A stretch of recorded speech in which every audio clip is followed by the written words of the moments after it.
Right, so I think that where are we at? That ties up that segment, I believe, and it's all looping wrap round. It is orbiting back round. And to maintain some pace, I'm going to try and like pick it up a little bit with the next segment, which is latest information on the Charlie Kirk Enigma. Yeah, see, I've been out the loop on this. I think a lot of people, if you don't look into it, and again, this is what Leo says every single week. Challenge things, look into things yourself, investigate things yourself, because the mainstream aren't going to tell you anything. And as far as we're concerned, if you're Joe Bloggs, one of the average guys or girls in the world, in the country, it's done and dusted. That was done months ago. Yeah, we've got the guy. End of. We're waiting for the big trial and death row and old Smokey. However, well, I mean, let's start with the easy stuff, okay? Because I do have some footage, but like I say, in the interest of time, we may have to like use a lot of its B-roll and talk as we go. The footage taken from behind his chair, wasn't it? We still haven't got that, but we'll get to that. We'll get to that. So I want to break this again for speed. Let's break this into two sides, okay? Because we've got the mainstream media side, obviously, what they're putting out and what they're publishing, and we've got Candace Owens' side, okay, which is the predominant like sort of alternate channel, obviously, as we explained last week. Has to be. It was a good hour, 45 minutes we did on Charlie Kirk last week to get everyone up to date and up to speed. I couldn't believe I watched it back. Mate, there's so much there, isn't there? And that's not even all of it. The ballistics were good. The ballistics were very good. It's a lot. Yeah, the ballistics. You know what's funny actually was, did you see the preview that YouTube did? So YouTube like auto generates previews. Oh right. And I've got like Charlie Kirk Enigma up there, but when you hover, it's just like the cow's spine that's blown to pieces zooming in on it. I'm like, you couldn't do that better yourself. Yeah, brilliant. I was saying the only way it could be worse if it was the actual ballistics head exploding. Imagine it. Well done, YouTube. That's going to help the algorithm, right? Cracking. People are going to be like, ugh. Even the Russians are liking it. But okay, so let's swing by the mainstream media, okay? Because mainstream media are still dripping out like the narrative, okay? Really? And in that narrative, right? Let's start with a couple of things. The first one, and this is quite big news. I think has come out over the last 24, 48 hours. And we're getting conditions for the trial of Tyler James Robinson, okay? And in these conditions, right? For one thing, the prosecution choosing his defense lawyer. Let's just think about that for a second. The prosecution are choosing his defense lawyer. Is it one of their own? One can only assume, right? Like, okay, that's even allowed. As if it wasn't an odd enough case in the first place. Why they bother trying him in that case? Well, yeah. Well, again, there's more, right, to this. But wait, there's more. They've also said that he will avoid having his face shown throughout the entirety of the trial, and this extends to include cameras being banned from showing entry or exit from the court. And this is on the basis like that, along with this, he will be allowed to dress in normal clothing, not orange jumpsuit, because the jury may be swayed by seeing Robinson in prison gear and shackles. Isn't that how it may affect the impression of innocence before being proven guilty? If he walked in with a Mauser across his shoulder, I understand that. To be fair, I'd like to see that, because the video footage of CCTV footage they showed off of him, he weren't carrying no Mauser in his trousers, was he? No. Let's be honest. Right? That sounds and also, like probably, the picture they put out of him, first of all, looks nothing like the person they've caught. Okay, so you're straight on it there, man. Probably so exactly what I was thinking straight away. It was like, so this makes all perfect sense, right? Because this is not the same person. This is not the person from the video. This is not the person from the photos, right? Like, I mean, not the droid you're looking for. Not the droid you're looking for. Yes, like, yeah, they know the public reaction and the investigations going on, right? And they know that everyone's going, hold on a second, these two people are not the same. One of these things is not like the other. So, easy way to solve that, not allowed to look at him. Yeah. Don't look at him. Just put a bag Don't look at him. Can you imagine it? Look the other way, look the other way. I want to be alone. It's like modesty screens. I mean, fair enough. These are kind of witness protection. This is the other thing. Jumping aside that very, very quickly. Isn't this country the prisoner decided not to come to court for his sentencing. Get in the bloody prison, into the courtroom. What? When did we say, oh no, it's okay, you stay in your cell. Yeah. You stay. Yeah. Don't We'll come make the effort. and meet your accuser. Yeah. And the victims, or not even by video link. Yeah. He's refused to come up. I mean, okay, right, instant life sentencing. Refused to come up. Stay down there, man. I don't care. Yeah. Yeah. Anyway, I think the video link's included with that as well. I think he's allowed a video link, but the video link's not allowed to be seen by the jury or something like that. There are a few more details. Surely the jury's going to be shown pictures of how they arrived at who he is. Well, we found this guy because this is the picture we got of him. But Yeah. it's not of him anyway. It's of somebody else. Yeah. So I mean, that straight away is just like a massive red flag. Again, further red flags, right? And it's gonna be the quickest trial ever. Well, again, they think they got it open and shut, right? Of course they have. Last week, they think This is him. Put him down. Okay, fair enough. Yep. After 33 hours, we got him. So, I mean, there's still questions as well of where's Lance? Where's Lance Twiggs? You know, his boyfriend, his furry boyfriend. And this is furry. Is that relevant? He's a furry. Well, unfortunately so, because if you remember what we were saying last week about how, like, in this country we've got this massive ratcheting up against the right, and to a certain degree, you know, the pushback against the left, whereas America, that ratcheting is on this the opposite way around. Yeah. This narrative of crazy extreme left-wingers who are now taking up arms and just popping off caps at people randomly because, like, they got pissed off with a statement. Mousers in your trousers, I like that. Yeah, getting the Mousers in the trousers. Mousers in trousers. And this is the thing, the narrative that's being built around this is important, like I say, because they're tying it into so many things. Gaming, Magic the Gathering, furries, Doctor Who. Like, so let's breeze on this one, right? Because from this side, right, there's apparently been a contact. First contact. No. No. Apparently, there's this YouTuber Turkey Tom. Okay, and he's had contact from someone who is allegedly close to the couple, Tyler and Twiggy, as I'm calling him, Lance Twiggs, right? Tyler, furry Lance friend. Twiggs, yeah, his furry boyfriend. And this is where I'm going to play some video here, because he's done a whole video on it. And we're going to listen to a bit of it, but again, in the interest of time, because we are running, like, we may talk over a lot of it, and I'll try and give you the bullet points that I've pointed out here, right? Bullet points, no pun intended, I'm sure. Well, I think the first one, right, and I think this is very relevant, this video, again, because the very first point in this video is going to say a hell of a lot, right? So let's just go straight into it, because I think you'll see what I mean. Right?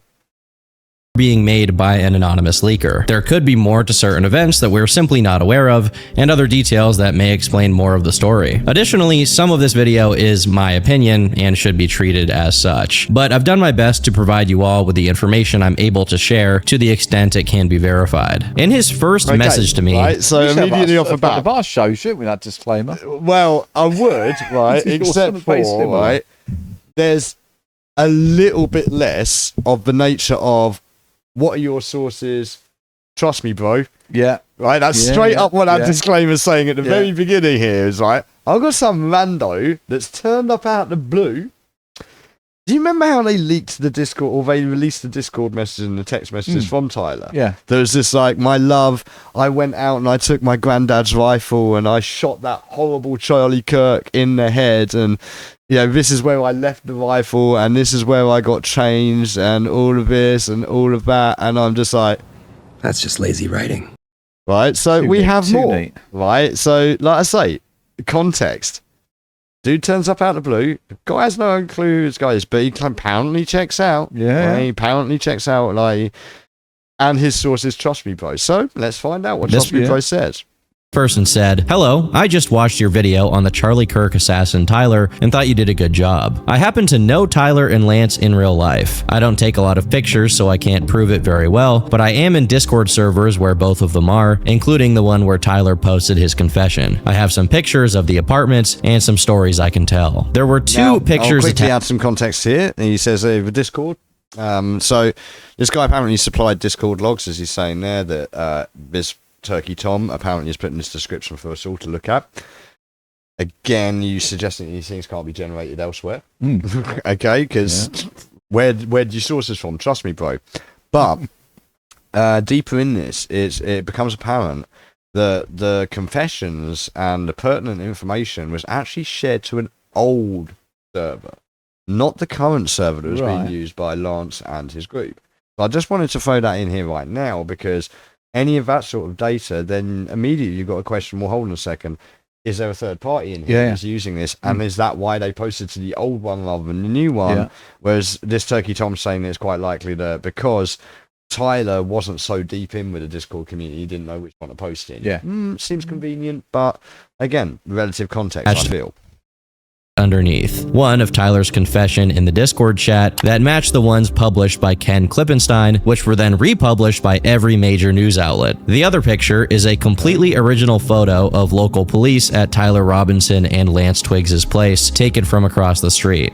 For the sake of verification, does that prove anything? Does that prove this guy's identity? Absolutely not. Again, who would maybe have those sort of photos that could easily supply them? Well, the people on the scene at the time doing the operation, right? And he later also provided me with archives of the 3 Discord servers they shared, which I'll eventually go over the relevant parts of. Once this person's identity was verified, he proceeded to tell me about the state of Tyler and Lance's living space. The apartment would drastically shift from clean to super dirty, depending on the state of Lance's mood. I don't have too many pictures of most of the mess, but basically, he'd start living in the living room and just start turning it into his nest. After the first roommate moved out, and right after Tyler moved in like 2 weeks later, Lance had a really big breakdown. The living room went from a place guests came over to something that had to be hid. People still came over, but everyone got weirded out by all the trash. He basically had layers of wires, random Temu trinkets, decorations, random art projects, clothes, and empty alcohol containers everywhere. And if anyone touched it, he would get livid. One friend got banned from the apartment for a while because he kept touching the Temu trinkets. I wish I still had pictures, but I felt sort of guilty and deleted them since I knew Lance wasn't in the right state of mind. Like, are kind of possessive over Temu trinkets, but not necessarily this bad.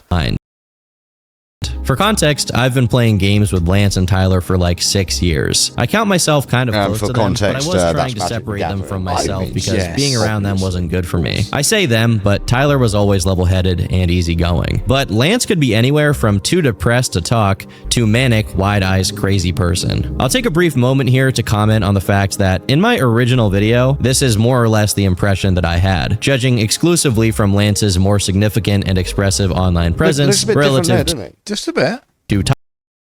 Tyler's almost non-existent digital paper trail. From Lance's Reddit account and the things his family members had to say about him, he clearly was more outspoken and in some ways unstable. There were Reddit posts of his mentioning being at odds with his family to the point of being kicked out, and he had also discussed a lot of substance abuse issues, which are a far cry from the quiet, even if uneasy relationship that Tyler seemed to have with his family. What as exhibiting. So skipping to another bit of the video, yeah. During this first nest phase, Lance started working very rarely. He worked with his dad for a tub repair company. They'd either repair tubs or install them at construction sites. But when Lance was super depressed or just too manic, he'd take the day off and hit his THC vape, drink, and scroll reels. Anyway, 2 weeks before Lance's first nest phase, when the apartment was mostly normal, Tyler moved in with Lance because he'd just dropped out of college and was tired of living with his parents. He had been working with his dad at a stone cutting business where they'd install countertops. Tyler was kind of your normal stone cutting Utah guy. Most stone cutting. He'd talk hunting, camping. Do you remember the Simpsons episode? Talk about fishing. Now, first off, who made with cognitive stimulants?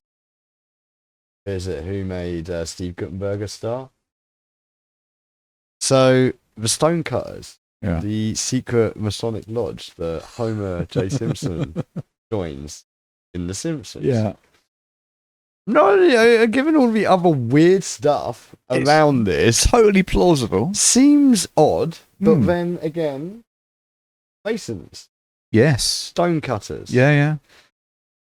That's an unfortunate tie-in, Isn't it? Okay, so as we let this roll, what we're getting here is a picture being painted that, like, Lance is basically a complete wreckhead, right? Yeah. And obviously they're going to go into the whole, like, drugs and schizophrenia link and stuff like that. But, like, so, you know, you've got Tyler, who's supposedly the level-headed guy, who's moved in with this Lance, who's a complete freaking lunatic, right?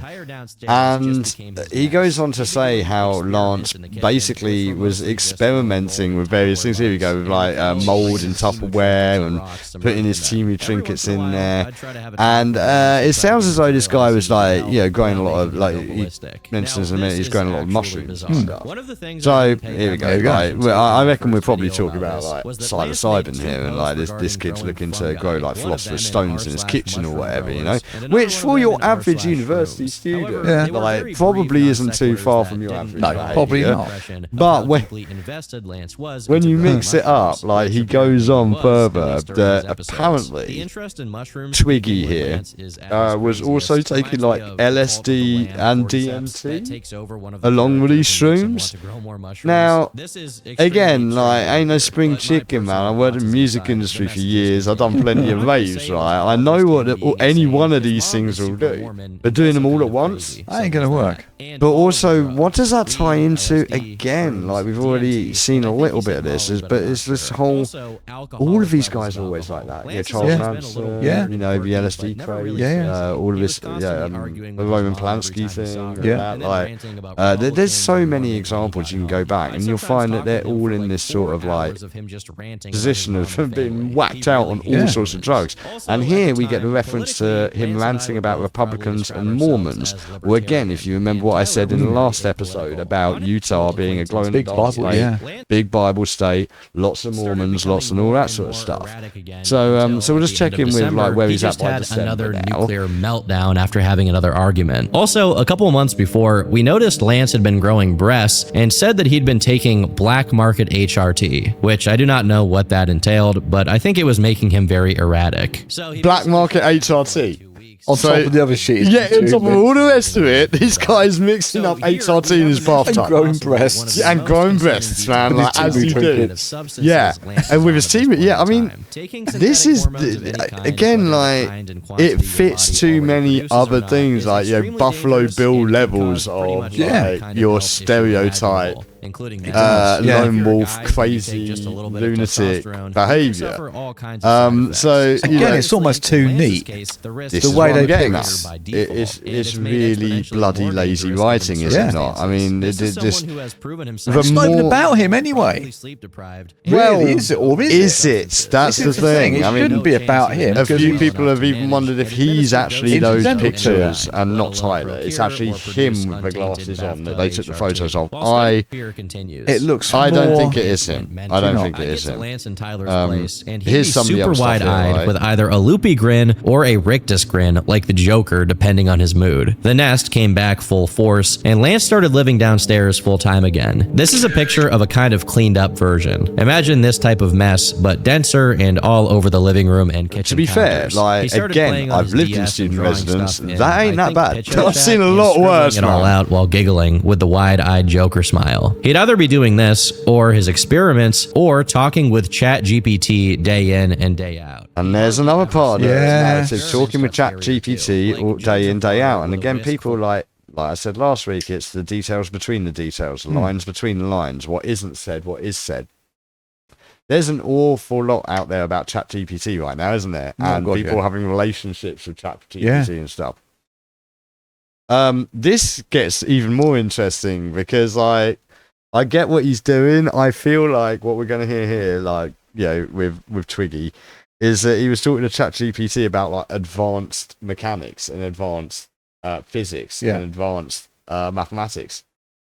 And it looks like he was building himself some sort of like flux capacitor, battery / electroshock therapy of his own design, almost like Scientology. Water turned brown and the aluminum foil was pretty burnt. He also started leaving little papers around the house that he had scribbled on while doing that giggling thing.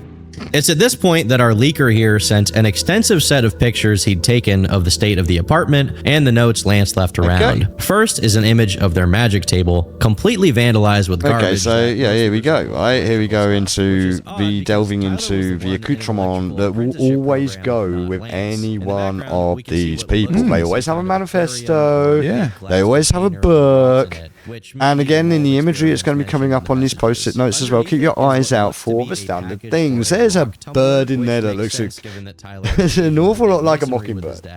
You'll see in a minute on the post-it notes, you got like Glock logos. Yeah. Glock logos. And again, if you're looking, you make a good point here, right? Like, aren't we looking at Tyler? So surely these are the possessions of Tyler, but you'd think who's actually committed the crime, not Twiggy, the dude, the incidental person, absolutely. Yeah, the incidental lunatic in the basement, right? Like, and here we go. Look, check it out. Contains a set of spiral-like scribbles that may be disconnected attempts at making. This is the claimed Glock thing here, which I kind of see it, but I kind of also absolutely don't. That could be a talk. Could be something to do with TikTok, you know. And again, how easy is it to just generate a bunch of the ramblings of a madman? Yeah, well, that's what they're ostensibly putting across here, isn't it?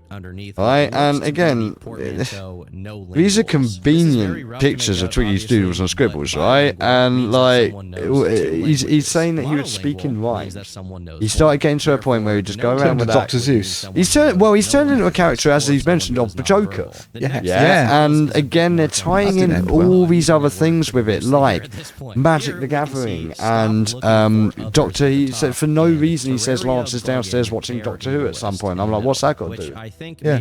And it just feels so much like they're building a narrative that, you know, this guy, it fits the narrative of what Trump and supposedly the TPUSA thing's pushing against. It's like this supposed debauchery, you know, like drugs. I mean, like he mentions here at some point that like one of the times that Twiggy's in his nesting phase, he just suddenly decides he's trans, and that's when he starts mixing up stuff, HRT, you know, therapy in the bathtub or whatever, you know. He's be locked up somewhere by the sound of it.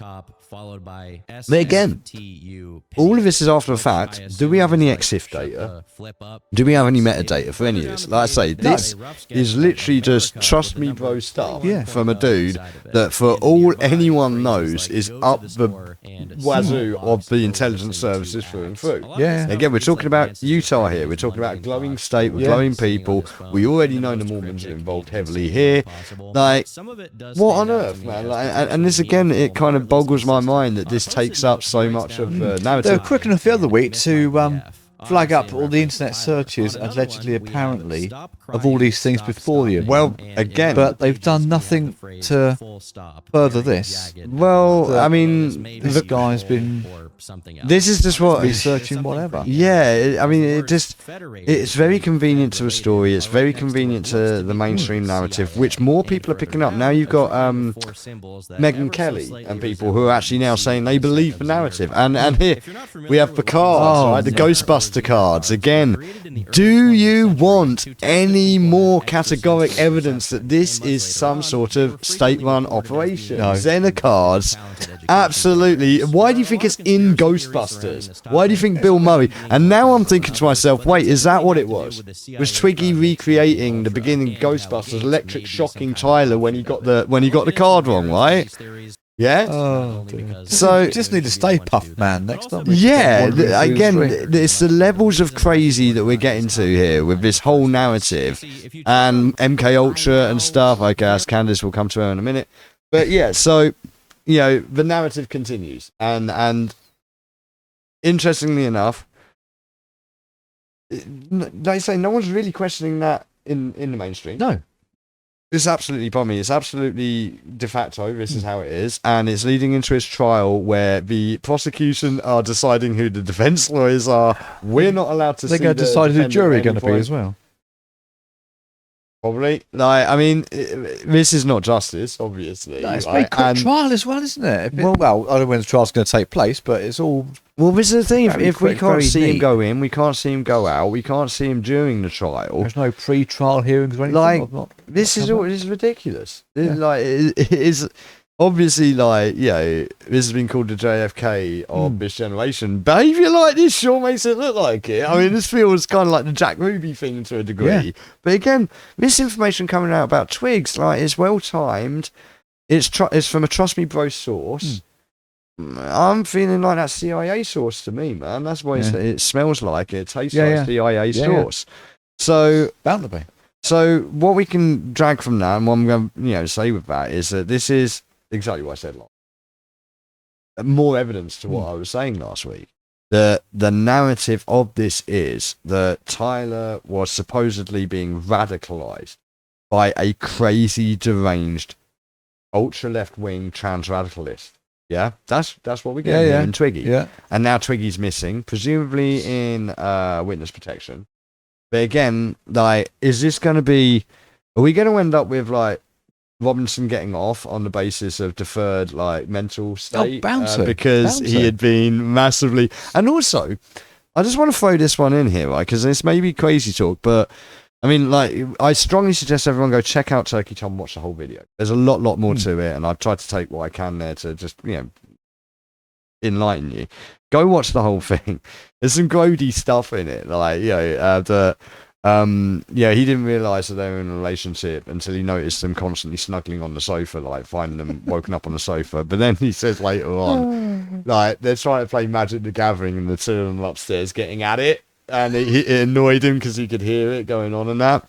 But then, like, also he sways in each of their moods and behaviours. I started going, well, hold on a second. How do you know Twiggy wasn't spiking him? Yeah. And again, with DMT, man, people have some next level. The amount of drugs he was next messing level about things on DMT, man. Like, DMT is like soaring around Saturn business, communicating with God business, right? What's to say he wasn't, drip feeding him that as well? I'm not saying that is what happened, but again, when you're given possibility, what can you can't expect? be any more outlandish, can it?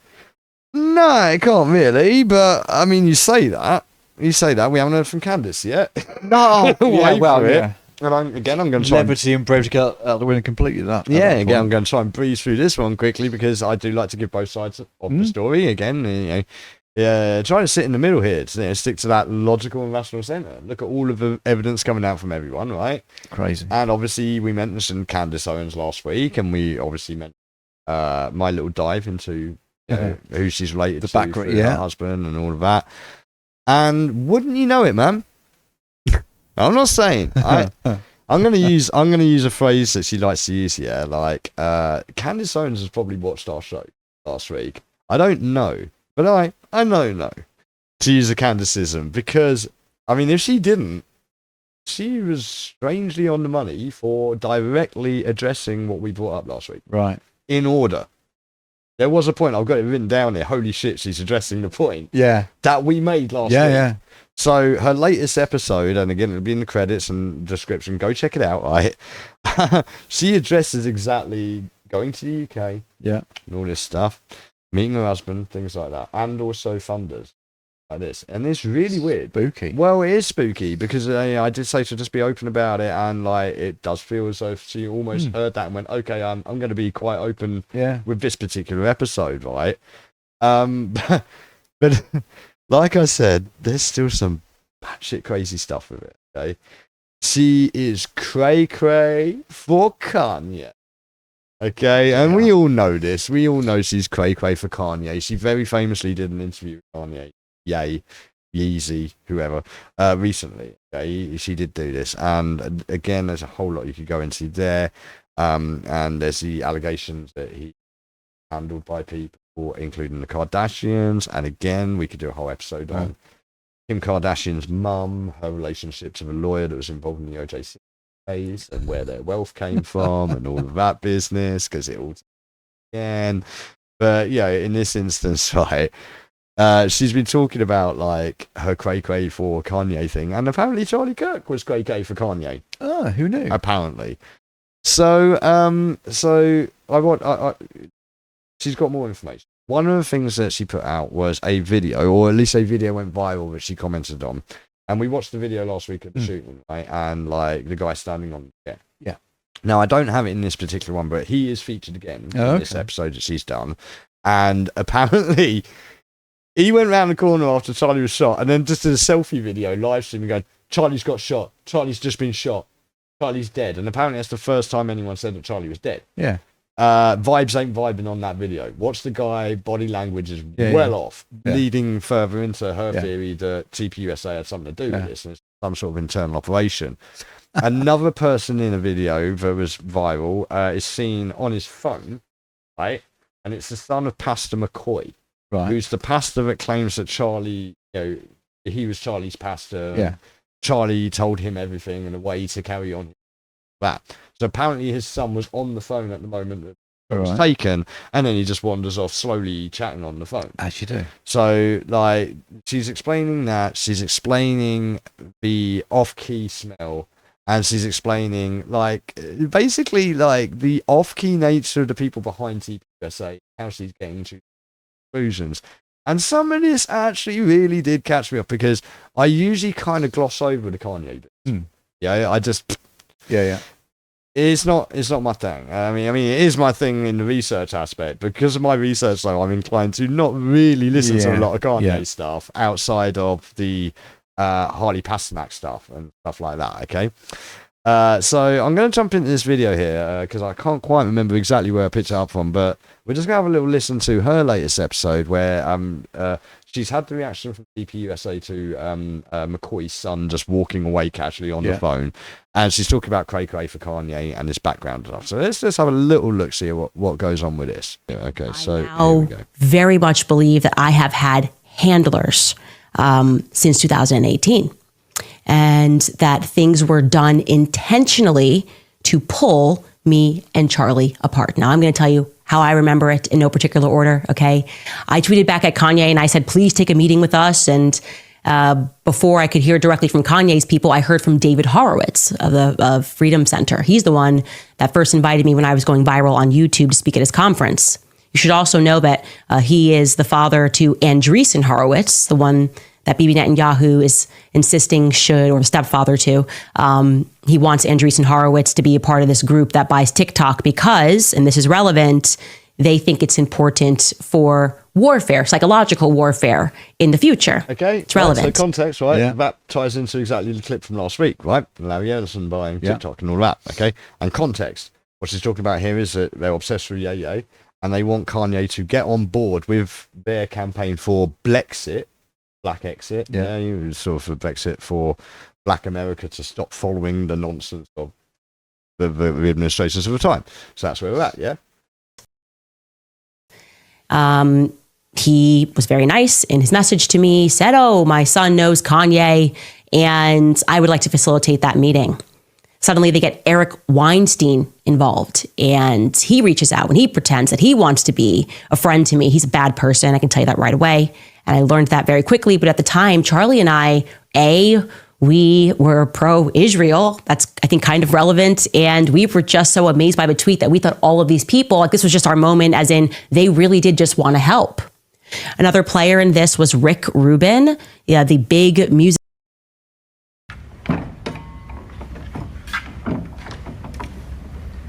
What? Rick Rubin? You know who Rick Rubin is? Wicked hair on the guy, I'll give him that. I've mentioned this guy before. I mentioned this guy quite a lot on the old Wall of Pain show. Do you remember when Neil was asking me to describe, like, hip hop, rap, and particularly the East Coast, West Coast wars, yeah? And I went into quite some depth about Rick Rubin. Yeah. Yeah, this guy produced the Beastie Boys. Oh, okay. And who are the Beastie Boys?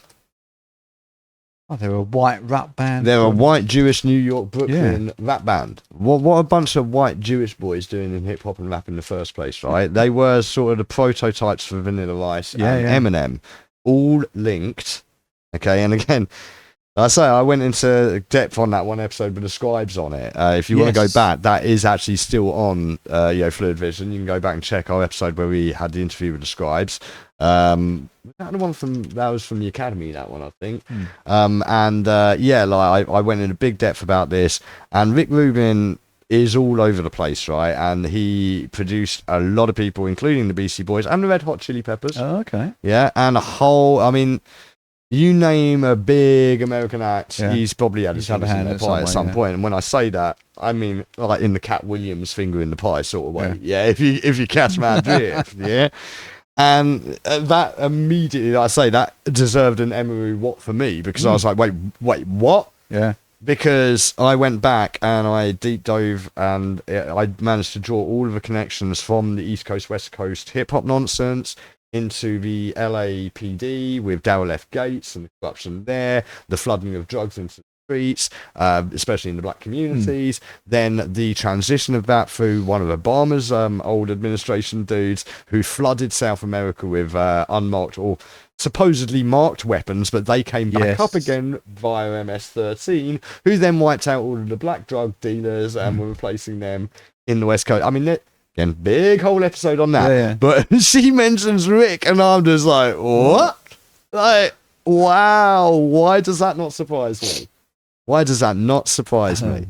Okay, and then Rick happens to be, I don't know, of that same particular like classification of people you're not allowed to notice being part of anything, right? Industry, Rick Rubin also got into the mix and wanted to facilitate certain meetings. I took it again as a sign of help. On the Turning Point USA side, Tyler Boyer, who I could do a whole episode on, it's actually he's more so relevant that I can't fit him into just one episode.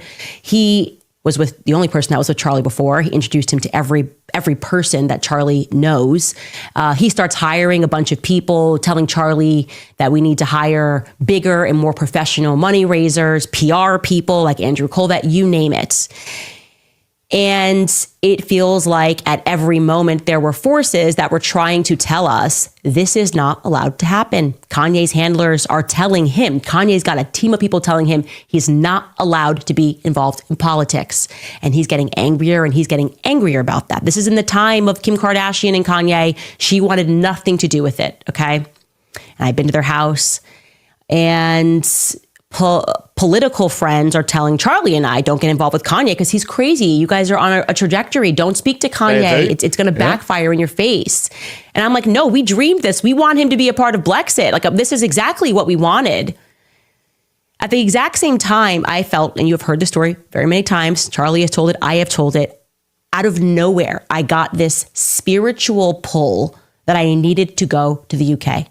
Charlie and I had no business in the UK at all. There was no reason for us to go to the UK. There was nothing happening in the UK. I have the messages. I'm like, Charlie, we should go to the UK. I don't know why. I'm getting the vibe. Do you imagine my surprise when she directly addressed that? And I was like, wait, did we not question why it was? Yeah. And we did in the future. But first, dealing with this sort of pressure cooker that kept happening between Kanye, me, Charlie, it was in October, after Kanye had helped me to start designing the logo for Blexit, that Kanye's pressure cooker got too hot. And basically they told him that he would lose everything, his marriage, this, that, if he didn't abstain from politics after he notoriously went to the White House in the MAGA hat. And he needed to distance from us and, of course, Blexit. And he cracked. I mean, you guys. New things. I mean, like, straight away, that's suspicious. That's the correct way to pronounce it, correct? Yeah, I mean, straight away, that is suspicious. What should we do? Authors annoy you. Look at so keep in mind, as exhibit, I felt super acclaim here continue. I say the fact that. Anyways, I think I was saved. And I look back, and I think I was saved by this. Here continues. Right, we just did that. And the one thing that has shocked me about. So yeah, like she's saying that she was saved. Anyways, I think I was saved by going to the UK. Yeah. Now again, this ties straight in, because what did I say? Is that like she came to the UK, she met her husband, and married him in no time at all. And I should give some context to the week before the episode before her previous episode. She was talking about dreams that Charlie Kirk had, and that he had dreamt repeatedly, prophetically, that he was going to be taken out, and he knew that he wasn't going to finish this. I should have done some on that, because because she showed the text messages, and the more you read it, the more, again, it starts feeling like, feels like a script almost. This guy's so adamant. I know something's coming. I know something's going to happen. Everyone be prepared. And, here's like sort of a game plan, to go by. So, that was piquing interest straight away. Is this the same clip, or did I look back? And I think I was saved by this weird pull that I had to go to the UK. It was, now I realize, an unexpected anomaly. My husband, how I met him, this unplanned trip on nobody's calendar. Nobody was setting it up. I just like, Charlie, get a meeting with whoever, make anything happen. I need to be in the UK. I just think that like something good will happen if we go to the UK. And it's kind of beautiful that the person that Charlie reached out to and said, can you put together just any place for Candace and I to speak at, was John and Arena Mappin, the lone donors. Okay, John and Arena Mappin. Okay, so I'm going to give a credit here, right? Like, I'd love to think that Candace like dropped in, or Skylar like got in, her assistant Skylar said, "Hey, Candace, you got to check out these two random dudes in the basement in this garden in UK, right?" They just like did all this stuff, but it seems a bit like coincidental that she would go straight for this. But also, she mentions John and Arena Mappin, so she's even mentioning what I was saying. Where's your funding coming from? So she's passingly mentioning that, which I'll give a beautiful letter. Thanks. That has impacted the world. Like true friends of Charlie, who stood up and said that what Turning Point USA is doing is wrong. So we had an event, and obviously I first laid eyes on my husband, and I have told you guys the truth. I looked at him and everyone's like, why'd you get engaged after 18 days? I have never, it's inexplicable. I looked at him and I felt like I had already known him, and it felt exactly like seeing a sigh of relief. Like it felt like a sigh of relief. I was like, I need to go with him. 2 months later, and with that event in London far behind us, so that was in December that I met my husband, that I convinced Charlie, took his credit card and booked the flights. John and Arena made the event happen. 2 months later in February, something really strange happened. Someone, and I believe it was someone at BuzzFeed, cut a clip of a video from the Q&A portion of that UK event. This is, again, over 2 months later. That's not super relevant necessarily, but again, it's interesting, the bit that I'm not going to cover in that bit. She'll go on and show a clip of her that someone cut. And I saw that clip itself. I may have seen the person that cut, sharing that, where she's at that event in the UK. And she'd made a comment where essentially, she was saying that if Hitler had just wanted to keep his focus on making Germany a strong economic nation again, and not had designs on the rest of the world and all of this, then maybe it wouldn't have been so bad. Which was clipped out of context. But even in context, it's another facepalm moment of like, she's young, she was inexperienced. She didn't necessarily know how to make. But again, it's the same comment that Irish guy that I mentioned earlier made. His reform wasn't racist enough for him, basically. So, but again, tying into what we were discussing about her last week, that clip, she's stating this case again that she's not into Hitler and she's not anti-Semitic. So again, tying into some of the questions we were asking about the relationships in the background there. So, pardon me, that's great that she's addressed this stuff. And again, I'd invite people to go watch it just for the aspect of her giving that background that we were asking the questions about last week, if it is just a little. But where we come to the interesting stuff is her actual research in this episode. And, pardon me. So, she does a lot of work. Don't smoke, people. It's very bad for you. She does a lot of work in genealogy, or she looks into genealogy a lot. And this is where the whole Bridget Macron thing came from, which she mentions again at the end of this episode. And we'll do a whole episode on that, because obviously Bridget Macron is in a court case at the moment, or a number of cases, involved over whether she's actually Jean-Michel Trogneux. And it turns out that the French tax office even thinks that his name is Jean-Michel Trogneux, which is latest development. Anyway, she's looked into the background of some of the people, and Pastor McCoy being a big one, because she's got a big problem with his son in that video just wandering off on the phone. she's also got a big problem with the way he's jumped up and said, I was this pastor, and like, he's told us all what to do and all of that. But even more so, she's done some look into their background and their family history and all of that. There's an awful lot of military people involved. So, and also notice that all of the people that she mentions here, we saw in Jimmy Dore's coverage last week of the searches on Google prior to the event. So let's just have a little look, see what she has with that. And the one thing that has shocked me about Charlie and Turning Point USA is just how many military characters were surrounding him. Even in September 10th, people that were in the hospital, right? Let's just, take a look at the chart that we have put together. And this is in an early phase, but it's interesting at the very least, okay?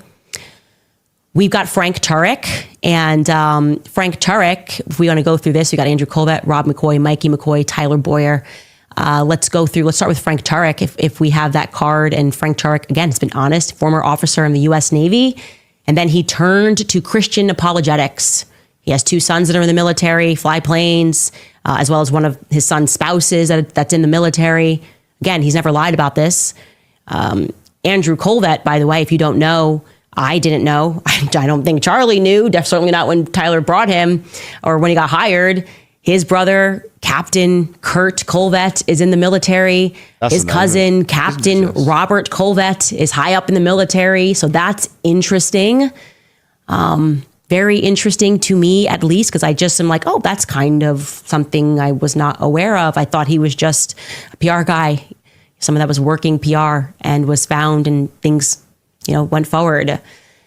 Obviously, Rob McCoy, another pastor, but a pastor with a very strong military background. Pastor Rob McCoy, his father was a naval captain, Roy Edgar McCoy, but also, and this is kind of shocking, his father was also the assistant chief of staff for psychological warfare in the Navy. Isn't that convenient? Isn't it? And doesn't that tie in again? How many other of these situations with your crazy lone killer or serial killer has this been exactly the same case? Yeah. And also, what do we know about Erica's mum and dad? Well, they're both, glow in the dark as well. They both worked in the services one way or another, whether that's military or government services. Yeah. Psychological warfare. This is the name of the game. And that trajectory is increasingly interesting to me. I think we have this clip from an investigative journalist named George Webb, who speaks a little bit further about Rob. And obviously, this is Mikey McCoy's family. Take a listen. McCoy does have this strange military background. He does have this strange, seemingly putting his son in there and guiding the hand for this new apostolic revival. That he is a NAR person. He is the NAR push for Charlie. Charlie was meeting with NAR. NAR were the $25 million and above donors from the Christian right. Ziklag was the name of the organization. So all that's correct. That's correct information. And what happened in my life after that was I went from PragerU, and you got a pastor, from the military, 2 pastors from the military there. I'm telling you, Marissa, straight military. I then went to, obviously, the Daily Wire, and the president at the time of the Daily Wire was also a naval intelligence officer who decided to become a pastor. That was John Lewis. And I'm like, actually, in retrospect, what are the chances that we just have so many military people that are in media? Media. Yeah. What are the chances? Well, 100%. Pretty high. Again, where did the media come from? Where did film come from? Where did any of the strength behind this come from? If people aren't immediately just sat there looking at us now going, well, duh, I got news to you. Hollywood, Pinewood. Again, look into the reason they're called those names as well.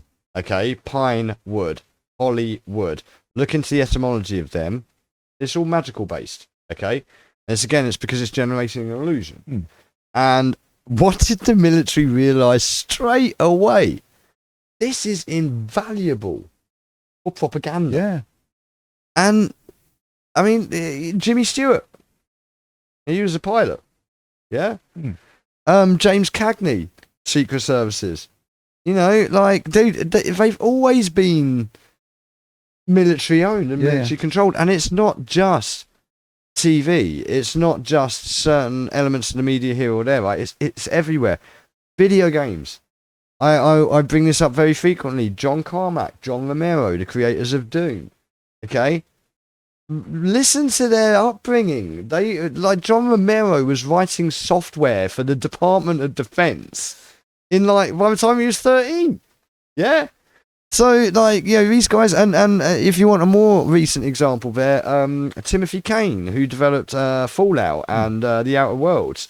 Again, he's very freely admitted as well that like he used to run a company called Troika Games, and most of their money came from government contracts that he's not allowed to talk about.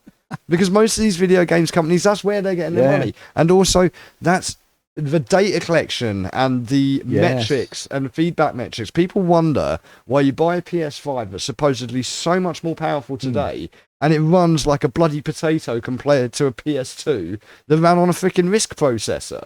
You know, or sorry, a 68,000 or something, or a Motorola, or whatever, Like, seriously. It's because the back end of these things is so full of telemetric data it's sending back. Like, these games are literally, again, part of the whole digital avatar thing. They are monitoring our culture, monitoring our speech, monitoring everything. We've even got to the point now where to play on Xbox and PlayStation or to communicate and use live services, you got to dox yourself. You got to dox yourself. And so I'm not about to like give you all of my details onto your third party server to get hacked, just so I can play Halo online. Yeah. Screw you guys. Yeah? But again, the military has always been behind this. Who developed ARPANET? What is ARPANET? The precursor to the internet, the worldwide. It's all military. It's quite mind boggling to think that she's been going at this as long as she has, and as successful as she is, and has never come across this. The number, again, my dad working in the industry of telecoms and all that time and computers, me working between that at one point all the way through into music, video games, I've seen this all over. It's bloody obvious. So, I mean, that's quite interesting that she's discovered that. But again, it shows a certain element of corporation wars as well, as we mentioned earlier, right? What's Rick Rubin doing involved? What's Eric Weinstein doing involved here? You know, why are these people involved? Again, because there's money to be made, but not so much now. I said this in a game video. They don't want your money. They want your mind. They want the influence. You know, and these people wanted to get on board. And again, Blexit, right? What the hell have Weinstein and Rubin got to do with Blexit? These guys are not people to have on your team, as she's pointed out. Two more Jewish surnames you couldn't wish to find. And again, unfortunately, that ties into what Kanye's been saying. And this is like actually lends credence to Kanye's crazy ramblings. You know, and unfortunately, as we pointed out, if you keep doing these things, it's going to get harder and harder to tell people you're not doing these things. It's going to get harder and harder to get up there and say, it's ridiculous. It's absurd. It's offensive, as Bibi loves to do. So, you know, she's obviously talking about these people involved. And like I say, I think we can all acknowledge that we were lied to about the 30-06, right? I know for a fact Charlie's neck was not destroyed.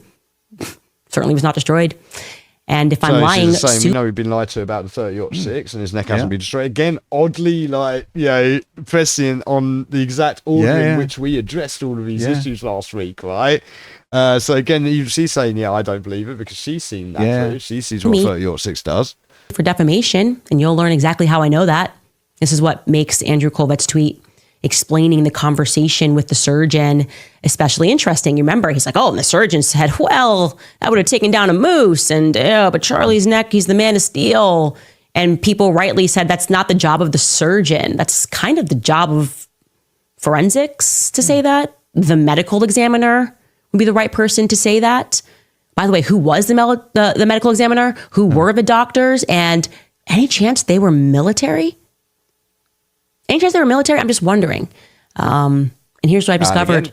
I say what we've just said, tying into what we talked about last week. The searches on the Google. See if you recognize any of these names she's about to mention it. Oh, no. The answer is yes, okay? The doctor who worked on Charlie was Dr. Lee Trotter. And regarding Dr. Lee Trotter, he did his residency on the Air Force Base, right? He completed a residency at the Keesler Air Force Medical Center in Mississippi. I think he actually might be in the Air Force from what I'm looking at. Can't confirm that entirely, but there's a person who matches his name, age, description, living where he's living, who is actually in the Air Force. And he also, for a fact, is a pilot. As I say, search from Washington, D.C. area at least, if not also Israel. Interesting. The medical examiner, Dr. Deidre Smith Amaro, who that would be the appropriate person to have had the conversation with, also someone that in my dream, Charlie told me I should look into. She's a major in the Army. Recognize that name and photo? Again, searched before the event. She's from the Erickson family. The Erickson Boyd Corporation is her family. It's misspelt there. You know what Ericsson we're talking about here? The Ericsson. The Ericsson, two as in the Cs mobile and phone yeah. company Ericsson, as in telecommunications networks. Again, tying back to personal linkage between myself, my father, and jobs that we've done, because we used to work with Ericsson on the network, yeah?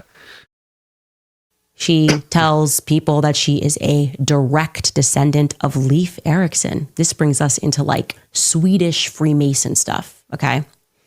And I'm sure, like I'm certain she's an Erikson, like 1,000% certain that she is an Erikson. She's also now a lesbian. And I'm thinking, why? Yeah, because took a lot of research. To find that one out. Yeah, unbelievable. But she's like just really butchered, like building a canoe in her front room or something. I don't know. Was she? She just made a major in the Army. Why did they need this woman in? Why were people researching these doctors and this specific medical examiner? What the heck is going on? So she just mentions it there. They were being researched before the Painting event. a picture here for you. Okay. I think the military-industrial complex that Eisenhower forewarned of, the military-industrial complex that shot JFK to maintain power, has created a veneer of reality for us, and it is not so, right? We are under a veil.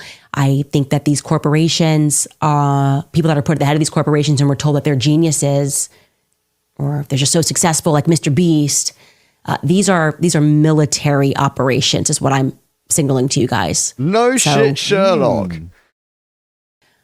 Be aware of that. I think this military-industrial complex has had a lot of actors. We have military-grade actors, some of which I think were there when Charlie got shot. Weird behavior from people. The first people to get booked. It was hard to find a student that spoke to a mainstream media news organization on that day. Something's not right. Something's not right. Okay, and yeah, like this made me go, you know what? When you mentioned it last week with the Google searches, and you said, like, what if these were set up? Yeah. Like, what if it wasn't actually searched from Washington, D.C. or Israel? Done. And I feel as though I may have been, like, a bit dismissive of it at the time. I did say, you know, that sounds like a bit of an effort, like, compared to it just being them being stupid and not thinking to cover their trail. But now I'm saying that I'm thinking there's way more credence to what you're saying there. I think actually, like, some of that, again, you'd have to be stupid to not think any of these people were totally linked with the military, like any of the other famous people she mentions either. But that's actually starting to lend some serious credence to the idea that that could be a possibility. It could be deliberate distraction, or it could be deliberate ramping up of hatred for that particular Middle Eastern country because it serves a greater purpose, right? So, you know, we've got all of that. There's a lot to take in there. I do suggest you go watch the full episode, but like there's one little clip at the end of it that she plays of the pastor, I believe it is, right? I think it's Pastor McCoy. I'm not sure. She might confirm it in a second. But I also thought his speech was really bizarre because, again, it ties into what we were saying about this whole Judeo-Christian alliance thing, this like conservative Christianism in America, the sort of anti-Palestine, anti-Hamas, and anti-Israeli sentiment. Anti-Islamic sentiment over here. Then you get this guy saying stuff like this, and it just makes it. This guy's been looked at before. He's been interviewed after the event, and he was saying his crying didn't vibe to me. Vibe weren't vibing. He was doing that fake cry thing. Oh, I tried to help Charlie and I do it. Yeah. So here he is now, giving a bit of a response to like everything that Candace is saying, and just listen to what he says and the way he says it, and I find it like it's actually kind of broadly offensive. So have a little look see at what he's saying. here's the last thing I want to make a point of. And Charlie, sorry. Before we get to that, this is actually TPUSA's response to. Sorry, I mixed up the order there. This is TPUSA's response to what she was saying about the kid on the phone, walking away. But Pastor McCoy claimed that this kid, his son, I believe it is, was on the phone, phoned him immediately after the event, when the video actually shows that the kid was already on the phone, apparently. So that's what kind of caused some consternation with her. And now the Charlie Kirk show with the guy that I mentioned last week is in the middle, this Andrew Kovacs guy, right? He's the guy that I mentioned last week that when interviewed about why the SD cards were taken, he said, well, I spoke to the guy and the guy said there's bad people out. Yeah. So I want you to watch him in particular, and I want you to watch the way he talks, his body language, how this story sort of evolves. And I really hope I can sneak a quick pee while you watch this, right? But yeah, have a little listen to this and pay attention, because I say this is so disingenuous. It's crazy. Because Charlie had given me similar instructions along the years. Said, if anything ever happens to me, you call Erica. Yeah, that's the other thing. And he drilled that into Mikey's brain so that when this moment of trauma happened, that he turned around and he knew he had to do it. And by the way, I just last thing, because this is part of the video allegations here, is that they think they're alleging that he was on the phone immediately. He was not. He was taking social videos, which he would send to our group chat, which we would then put on Charlie's social while the event was happening, so you could see like the crowd come in or his interactions. And we were only 2 questions into this event, so he was still getting it out to all the chats he needed to do, which he did at every event. He turns around, and it was so blaringly loud, I'm told. You would know this better than I, but this is what I'm told. It was so blaringly loud, and he was so shell-shocked. He put his fingers in his ear, but his phone was still in his hand. He walks away, and he's... not even walk. I want to... Because people are talking about that. The way it was is we had a cordoned-off area with grates, so you had controlled access. All the people, when this happens, they all get the idea we should leave before we are shot. And so there's a little narrow gap that I think... it's not really walking, it's that everyone has to slow up to get through this little narrow choke point to get out of the area. Okay, elsewhere they say that, so basically he was on the phone, he was holding his ears, okay? And then once he got out into the distance beyond the car that Charlie would be carried into is when he called Erica first and then his father. But in this particular video, he's not standing where you can get a view of Charlie asking a question. So this part is not tracking, okay? Mikey is not standing to the side of Charlie. He is behind. And so if you're saying earlier we're supposed to see him, the best place to stand if you're going to get a video of Charlie asking a question is going to be in a place where you can see both Charlie and the person asking the question. And that's just not where he's standing.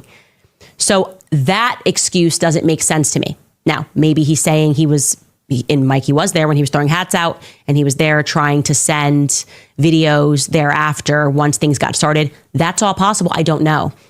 Regarding him putting his hands up to his ear, it does sound completely plausible to me that if you first hear a gunshot, you're going to naturally do this, right? That kind of makes sense. You're going to go, what was that maybe? And then I think typically you'd get down. And the issue that I have is I never see him take that phone down. Maybe he does, right? Maybe he does. Can I just say, doesn't that seem like a really calm? Yeah, and he fits in with a whole bunch of other people, like the dude walking around the corner that does this selfie. I'll try and get that for next week. And also, I didn't show you the guys with the cameras are moving away. Like, there's a whole bunch of people here moving in ways, dude. When you've got an active shooter, dude, like this ain't how it goes down, boy. No. This ain't how it goes down. We don't know for a fact, and so we should be clear that it doesn't look to me like he's just covering his ears there, but maybe he is. There's a difference. So what do you make of that? What do you make of that? Like, I mean, it's murkier every time. More you see of it. Well, let's break it down. What do you think of the video that she showed there, the clip of the kid with her phone? Like, would you say that kind of looks like what she's saying is happening? What he's saying is happening, but there's so many things that you wouldn't do, and we go back to what we saw last week. The first thing you wouldn't do after that is jump on top of that chair and move a camera. Grab the SD card. You wouldn't. Yeah. As for Andrew Kovac and the response, right? Like, crazy. Okay, so do you get the right vibe from that guy? No. Like, correct me if I'm wrong, but what I remember him saying was that, like, Charlie, see, one thing that amazes me is how much Charlie can tell people all around the world, from this kid, who happens to be the son of the pastor or whatever, all the way up to Bibi Netanyahu. Yeah. Whether it's telling the kid, hey, if I get my face blown off by a 30-06 at like 200 meters, right, or 200 feet, right, allegedly, the first thing you do is call my wife. Yeah. Why that kid? Yeah. Why not, like, I don't know, any of the adults or anyone else or multiple people? Surely you'd have multiple of them all grabbing the phone and trying to call Erica and say, yo, I hate to tell you this, but, you know, Charlie told me to tell you, but he's just been shot. Yeah. Right? And just quite random in itself anyway. It doesn't make any sense, does it? I mean, like the body language guy, Jesus Enrique Rosas, he's got a great breakdown on the body language great name of this. As well. Great name, yeah. It commands respect. It commands rolling those ass, man. But the body language guy, well worth checking out. He covers like the language seen right there in that video. I mean, you could pull that apart frame by frame. The body language there, the whole way. This guy's got a script. Yeah. Like from their bad people around SD card to this moment right here, scriptorific. Yeah. I mean, it is as scripted as you could give. Like, he's literally sounds like he's reading it off a teleprompt or he's been practicing. I mean, this guy's gifted the gab enough. I feel like he just rolls his stuff off the top. Oh yeah, he could practice it at home, but he probably doesn't need to. No. But I mean, there's just like, what an insane response. You know what I mean? And tell me that you're guilty without telling me you're guilty again. So, as I mentioned, we got a pastor thing here now, right? So, I think this is Pastor McCoy Sr., the father, I think. Yeah. I could be wrong again, correct me if I'm wrong in the comments or in the chat, right? And he is on his own show, and he's responding to what Candace has been saying here and everything. And I say, again, like with Kovacs before, listen to the way this guy talks, man. Between a possibility and evidence for a possibility. You can speculate on anything you want, but unless you have evidence, shut up. Okay? Yeah? You hear that? Yeah. Let me just play that one more time from the beginning. Of God, isn't it? Tell him to shut up. There's a difference between a possibility and evidence for a possibility. You can speculate on anything you want, but unless you have evidence, shut up. Okay? Because all you're doing is causing dissension among the brothers, which is something the Lord hates. If you want to present a possibility... we all can say that. Y'all can't say that. The brothers... But in which brothers is he talking? Is this going back to these shadowy groups of people? These people that does he mean the brotherhood, the Islamic brotherhood, the Muslim brotherhood? Sorry, like who's this brotherhood, bro? Yeah. And CIA, the Masons, you name it. Yeah. And say, well, this could be true. Of course. Okay, it could be true, but don't accuse people for doing something for which you have no evidence. I heard today, I guess I hadn't seen it myself, but I heard today she was judging people who didn't act the right way. I don't know if anyone seen this video? She, according to Candace Owens, these people did not act the right way after Charlie's death, like my friend Mikey McCoy, the brilliant 24-year-old who at the time when Charlie was shot was 23, and was a hero that day. He apparently...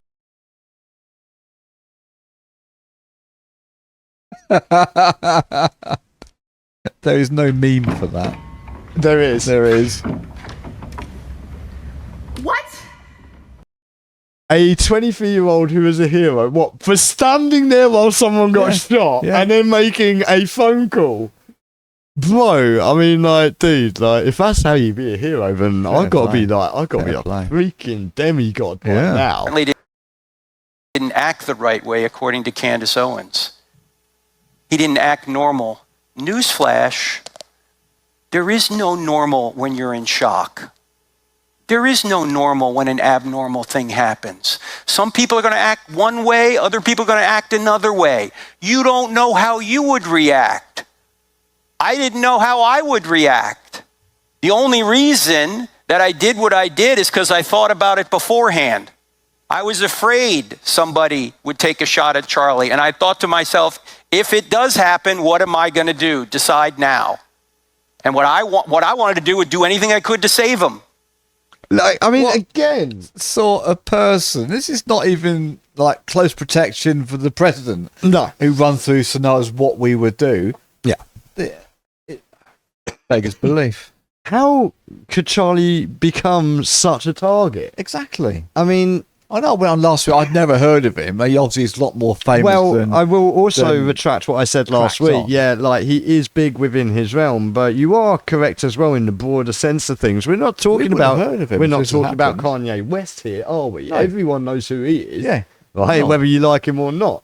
Not necessarily everyone did know who Charlie Kirk was, They for do sure. now. Not to a level where I find it not suspicious in the slightest that this guy thought Charlie Kirk was going to get shot. If he thought he was going to get shot and people thought he was going to get shot, where's the security? Where is the sweeps? And Well, again, protection? that ties into the whole other bunch of things new things on the day. And Candace talks about that in this episode as well. And she's talked about it before. Is there's a whole bunch of things that were new on the day, like his microphone being put on after he went out, which never happened before. Yeah. And it was done by a new person who was part of a new group that had only just been introduced that day. Where have we heard that sort of thing before? Like, the works being done on the Twin Towers before 9/11 by a new group that had only been introduced like that previous couple of weeks. So, yeah, like none of this. Again, it just gets curiouser and curiouser. It does. None of it makes sense. The more sense. you dig deep, the murkier it gets. Yeah, absolutely. And, like he said there, right, if you've got an opinion, shut the fuck up. Exactly. And do you know who else is saying shut the fuck That was in up? the Bible, I believe. I think God said that, didn't he? If you've got an Apparently, well, that's the opinion, other thing that gets me. people Who's shut the this fuck guy up. to say what disturbs the brothers or not? Yeah. Like, God doesn't like it. The Lord hates that. Does he? Yeah, he hates What, that. are you That's suddenly the Lord. like the voice of the Spokesperson. Lord? Yeah. Are Yeah. you his orator? Are you intrinsically linked somehow that we don't realize? Did you write the Bible? Like, that is such a ridiculous stance for any preacher of any But you sort. find a lot of these ones, especially in the American Bible Belt, are that entrenched. Yes. They are. Yeah. They speak to, he came to me and he said Well, unto again, me. with Candace, with Charlie's come to me in dreams and told me who to look for, and she again, like I say, I love Candace to bits, but some bits have even blown my mind. It's like this is a bit out there for even me. Yeah. Like the whole God guided me to the UK to meet. Yeah. But then the randomness of her addressing all of this, like we addressed her last week, even that could be a sign of that, However, who else is saying you got to shut the fuck up? Who is? Other than that pastor.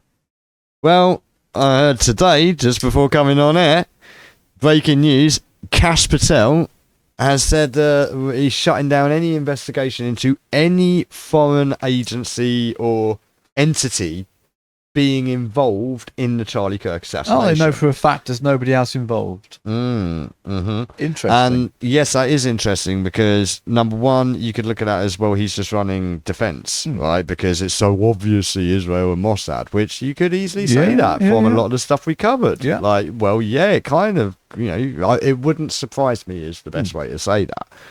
But then you look at the Google searches, the Washington, D.C. thing, the deep state, again, the JFK, the same people knocking him off. And again, it ties in beautifully.